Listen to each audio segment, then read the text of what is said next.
Assalamualaikum warahmatullahi wabarakatuh. Selamat datang di video kali ini.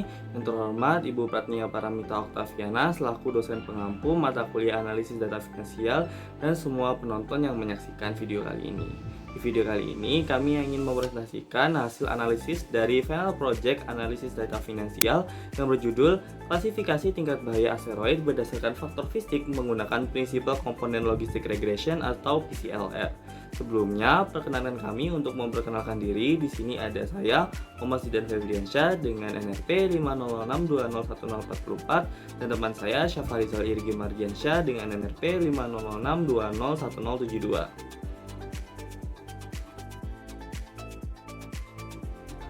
Berikut ini adalah daftar isi dari penelitian kami. Yang pertama adalah latar belakang dan permasalahan. Yang kedua adalah penjauhan pustaka dari penelitian kami.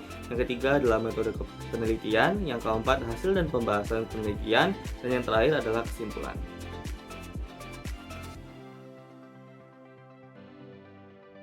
Yang pertama adalah latar belakang.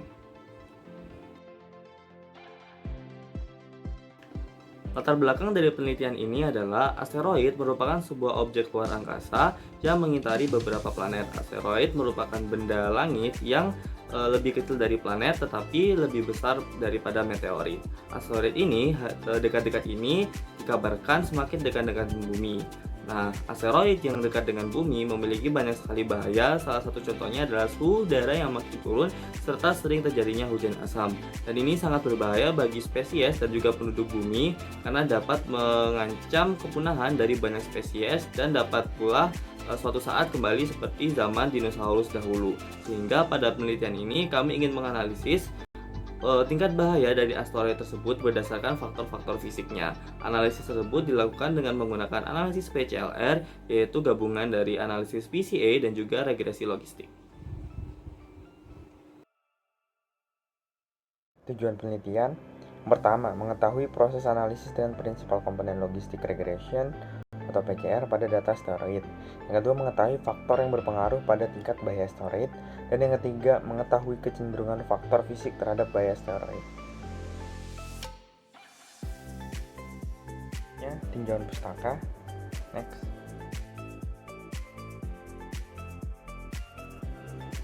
Selanjutnya, asteroid. Asteroid disebut juga sebagai planet minor atau planetoid. Adalah benda berukuran lebih kecil daripada planet tetapi lebih besar daripada meteorit.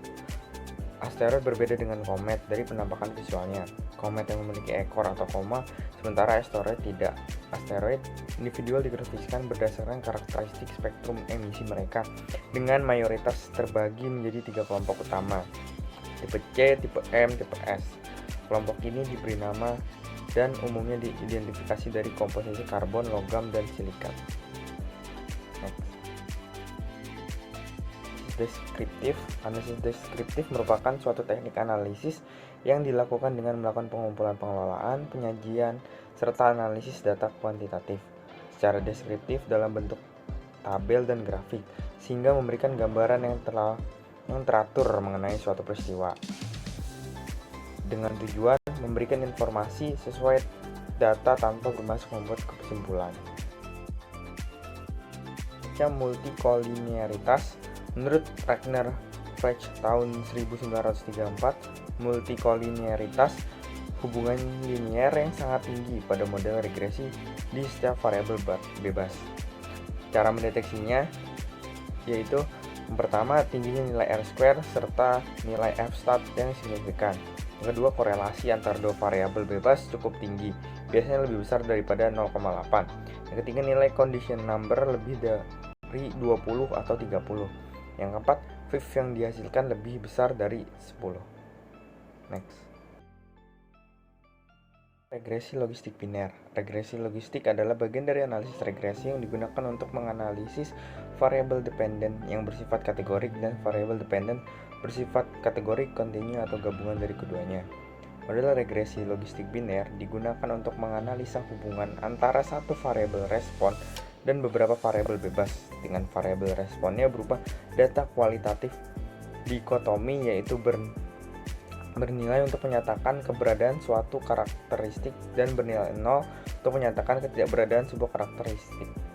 Dengan persamaan dasar regresi logistik biner, μx sama dengan eksponen B1 plus B1x1 plus B2x2 hingga plus B1 BI/XI per 1 plus eksponen B1 plus B1x1 plus B2x2 plus BI/XI dengan transformasi logit Gx sama dengan ln x Bx per 1 min Bx sama dengan B1 plus B1x1 B2x2 plus BI/XI.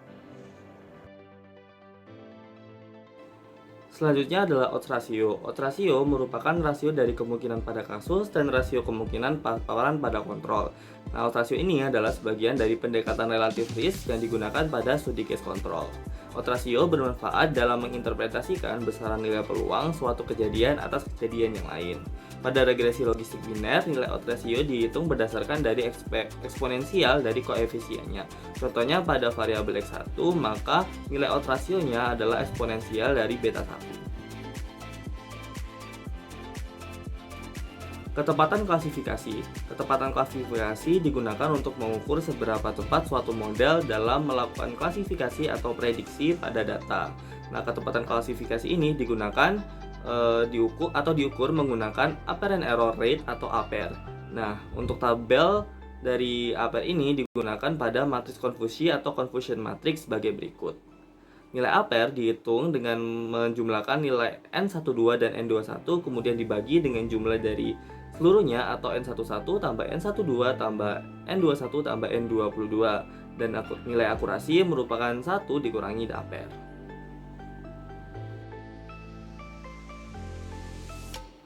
Terakhir adalah PCA atau Principal Component Analysis. Principal Component Analysis adalah suatu teknik yang dilakukan untuk menyederhanakan data melalui transformasi linear pada data sehingga dapat terbentuk sistem koordinat yang baru. Pada penelitian ini, penggunaan PCA dilakukan untuk mengatasi adanya multikolenialitas dari data. Sehingga dapat dilihat pada slide berikut, bentuk komponen utamanya adalah PC1 sama dengan A1X atau A11X1 ditambah sampai dengan A1P dikalikan dengan XP.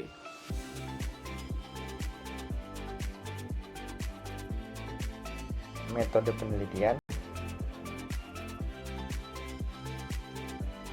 Data penelitian.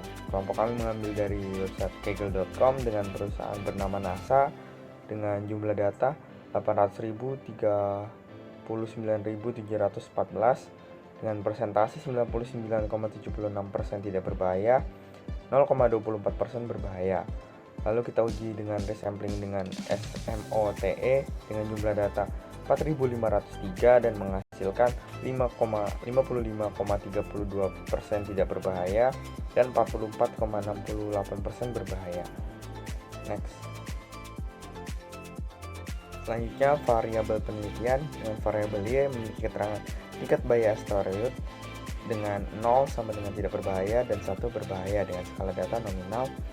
X1 eksentrisitas dengan skala data rasio, X2 kecenderungan dengan bidang eklipse, XY dalam derajat dalam skala data interval, X3 jarak perihelion AU dalam skala data rasio, X4 jarak aphelion AU skala data rasio, X5 parameter magnitude absolut dengan skala data interval, X6 persimpangan orbit minimum dengan bumi dalam skala data rasio, X7 gerakan rata-rata dalam derajat per hari dengan skala data interval, dan yang terakhir X8 periode orbit dalam hari skala data rasio. Next. Metode analisis.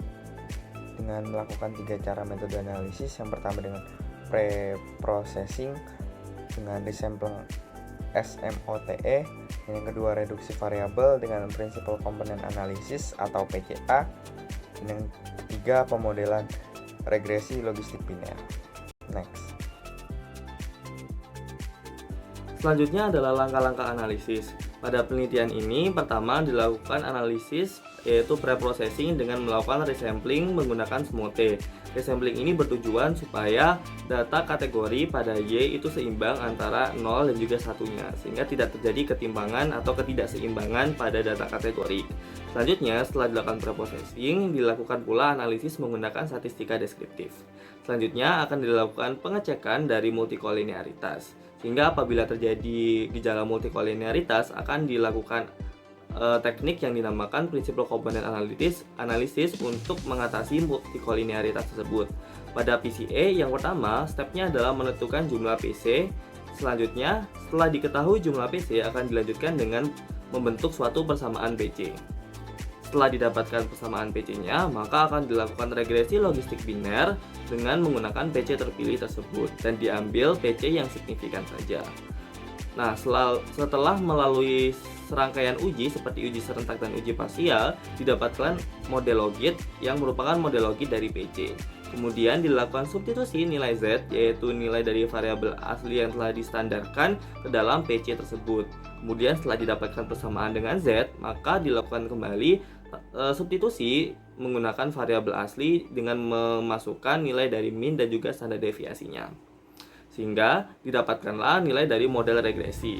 Setelah didapatkan nilai dari model regresi, selanjutnya akan dilakukan uji kesesuaian model. Pada penelitian ini, uji kesesuaian model menggunakan nilai dari Nagekel KR² dan juga ketepatan klasifikasi. Terakhir, dilakukan pula interpretasi pada hasil penelitian ini.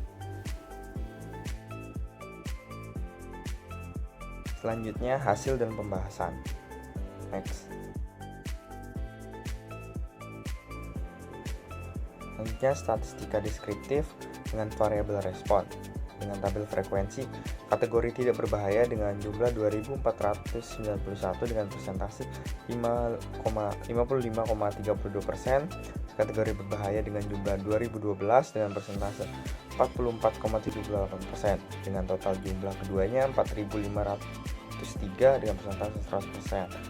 Lalu dapat statistika deskriptif variabel prediktor dengan variabel X1, X2, X3, X4, X5, X6, X7, X8 dengan keterangan minimum, maksimum, rata-rata, dan standar deviasi. Nilai tersebut bisa dapat dilihat dari slide. Next. Selanjutnya, cek multikolinearitas dilakukan dengan mengecek nilai VIF dari variabel X1 sampai X8. Didapati 5 variabel tersebut terdapat VIF lebih besar dari 10, sehingga terjadi multikolinearitas dan perlu diatasi dengan PCA. Next. Selanjutnya, menentukan jumlah PC. 1. Total varian. Kriteria eigenvalue lebih besar daripada 0,75 dapat dilihat dari tabel. Komponen 1, 2, dan 3 memiliki eigenvalue lebih besar daripada 0,75, sehingga didapatkan scatter plot sebagai berikut. Terlihat bahwa dari angka 3 sampai 4 ke bawah itu berubah signifikan, sehingga kesimpulannya jumlah PC yang digunakan adalah 3 PC. Next. Selanjutnya, setelah didapatkan jumlah PC yang akan digunakan, akan dibuatlah persamaan PC. Berikut ini yang terdapat 3 persamaan PC yang dapat dilihat pada layar. Kemudian dilakukan analisis VIF kembali pada PC yang telah terbentuk untuk melihat apakah masih terdapat gejala multikolinearitas. Dapat dilihat bahwa nilai VIF dari PC yang telah terbentuk adalah 1 dan tidak ada yang lebih dari 10, sehingga dapat disimpulkan bahwa sudah tidak ada lagi gejala multikolinearitas. Setelah didapatkan persamaan PC, selanjutnya PC-PC tersebut akan dilakukan analisis regresi logistik biner. Nah, pada analisis regresi logistik biner ini pertama dilakukan 2 uji, yaitu uji serentak dan uji parsial. Uji serentak dilakukan untuk mengetahui apakah seluruh variabel prediktor atau dalam hal ini adalah PC berpengaruh secara serentak terhadap variabel respon, dan untuk parsial tentu saja untuk mengetahui apakah PC tersebut berpengaruh signifikan secara parsial terhadap variabel respon. Uji serentak memiliki hipotesis yaitu H0 sama dengan beta 1 sama dengan beta 2 sampai sama dengan beta K itu nilainya 0, dan H1-nya adalah minimal terdapat salah satu beta I yang nilainya tidak sama dengan 0. Dengan menggunakan statistik uji yaitu omnibus test, didapatkan nilai chi-square hitung sebesar 6040,758, dan nilai ini akan dibandingkan dengan nilai chi-square tabel dengan derajat bebas 3 dan taraf signifikasi 5%. Dapat dilihat bahwa nilai p-value-nya adalah 0. Sehingga karena nilai p-value-nya 0, diputuskan bahwa tolak H0 dan disimpulkan variabel prediktor berpengaruh signifikan secara serentak terhadap variabel respon. Selanjutnya pada uji parsial. Pada uji parsial, hipotesisnya adalah H0 beta I sama dengan 0 untuk I sama dengan 1 sampai K, dan H1-nya adalah beta I tidak sama dengan 0 untuk I sama dengan 1 sampai K. Dengan statistik uji yang digunakan adalah uji Wald. Dapat dilihat pada tabel berikut bahwa seluruh PC dan juga intercept-nya pula memiliki nilai p-value yaitu sama dengan 0, sehingga dapat diambil keputusan karena nilainya kurang dari alfa maka tolak H0, sehingga disimpulkan bahwa seluruh variabel prediktor telah berpengaruh signifikan terhadap variabel respon secara parsial. Sehingga karena semua PC telah signifikan baik secara serentak maupun secara parsial, dapat dibentuklah model logit dari persamaan PC tersebut. Yaitu model logitnya adalah sebagai berikut. Fx sama dengan minus 7,973 ditambah 14,728 PC1 dikurangi 2,007 PC2 ditambah 2,161 PC3.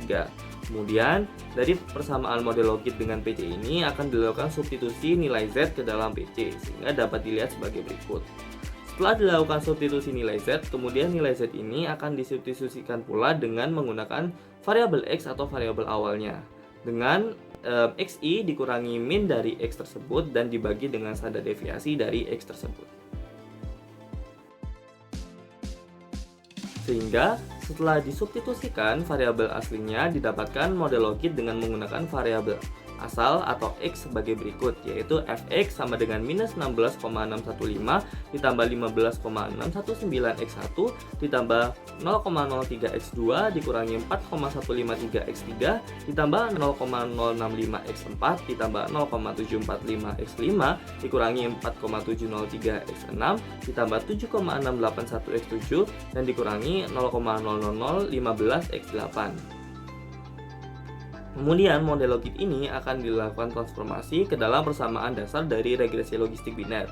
Berikut ini adalah persamaan dasarnya, yaitu Px sama dengan eksponensial Fx per 1 plus eksponensial Fx, sehingga didapatkan model dari regresi logistik biner seperti yang dapat dilihat pada layar di bawah ini. Selanjutnya uji kesesuaian model. Dapat dilihat bahwa nilai Nagelkerker R kuadrat dari model adalah 98,8%. Nilai tersebut dapat diartikan bahwa variabel prediktor yang digunakan telah mewakili model sebesar 98,8%, serta model sudah baik dalam menjelaskan data. Lalu di ketepatan klasifikasi sebesar 99,7%, hal tersebut juga menandakan bahwa model dapat mengklasifikasikan data dengan baik. Sehingga dari dua metode yang digunakan, dapat disimpulkan bahwa metode yang dibentuk telah baik dalam menjelaskan data. Next. Interpretasi. Setiap kenaikan variabel eksentrisasi X1 sebesar 1 satuan, maka akan meningkatkan peluang asteroid menjadi bahaya sebesar 3.871.457 kali dengan mengasumsikan variabel lainnya konstan. Lalu setiap kenaikan variabel kecenderungan dengan bidang eklips XY atau X2 sebesar 1 derajat, maka akan meningkatkan peluang asteroid menjadi berbahaya sebesar 1,031 kali dengan mengasumsikan variabel lainnya konstan. Setiap kenaikan variabel jarak perihelion X3 sebesar 1 satuan AU, maka akan menurunkan peluang asteroid menjadi berbahaya sebesar 0,016 kali dengan mengasumsikan variabel lainnya konstan. Setiap kenaikan variabel jarak aphelion X atau X4 sebesar 1 satuan AU, maka akan meningkatkan peluang asteroid menjadi berbahaya sebesar 1,067 kali dengan mengasumsikan variabel lainnya konstan. Lalu setiap kenaikan variabel parameter magnitude absolute atau X5 sebesar 1 satuan, maka akan meningkatkan peluang asteroid menjadi berbahaya sebesar 2,107 kali dengan mengasumsikan variabel lain konstan. Setiap kenaikan variabel persimpangan orbit minim dengan bumi atau X6 sebesar 1 satuan AU, maka akan menurunkan peluang asteroid menjadi berbahaya sebesar 0,009 kali dengan mengasumsikan variabel lainnya konstan. Lalu, setiap kenaikan variabel gerakan rata-rata X7 sebesar 1 derajat per hari, maka akan meningkatkan peluang asteroid menjadi berbahaya sebesar 2166,950 kali dengan mengasumsikan variabel lainnya konstan. Lalu yang terakhir, setiap kenaikan variabel periode orbit X8 sebesar 1 hari, maka akan menurunkan peluang asteroid menjadi berbahaya sebesar 0,99984 kali dengan mengasumsikan variabel lainnya konstan. Next. Analisis terakhir yang digunakan pada penelitian ini adalah analisis faktor. Analisis faktor digunakan untuk mengetahui faktor-faktor apa saja yang berpengaruh pada tingkat bahaya dari asteroid. Analisis faktor didapatkan dari tabel rotated component matrix dan dilihat dari suatu variabel nilai tersebut memiliki nilai yang paling besar pada faktor yang keberapa. Dan ini dapat dilihat pada tabel yang sebelah kiri. Kemudian di tabel sebelah kanan didapatkan faktor-faktornya.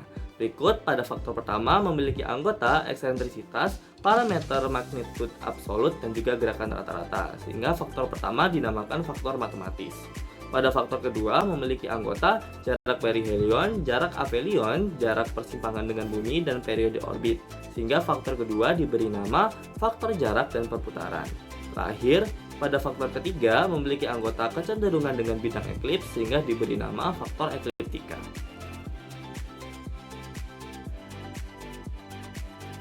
Selanjutnya adalah kesimpulan. Berikut ini adalah kesimpulan yang dapat kami tarik dari penelitian ini. Yang pertama, setelah dilakukan reduksi variabel, dari awalnya terdapat 8 variabel, tereduksi sehingga menjadi 3 PC.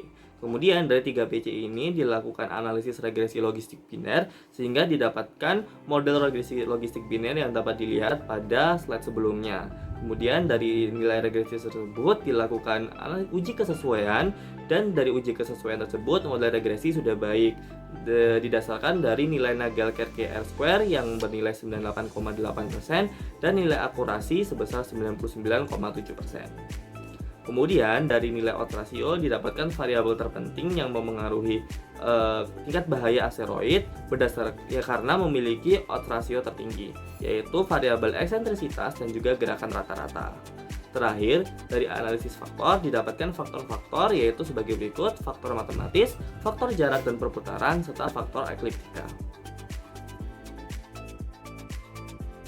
Ini saran yang pertama bagi NASA, lebih memperhatikan variabel-variabel yang memiliki pengaruh yang besar terhadap tingkat bahaya asteroid.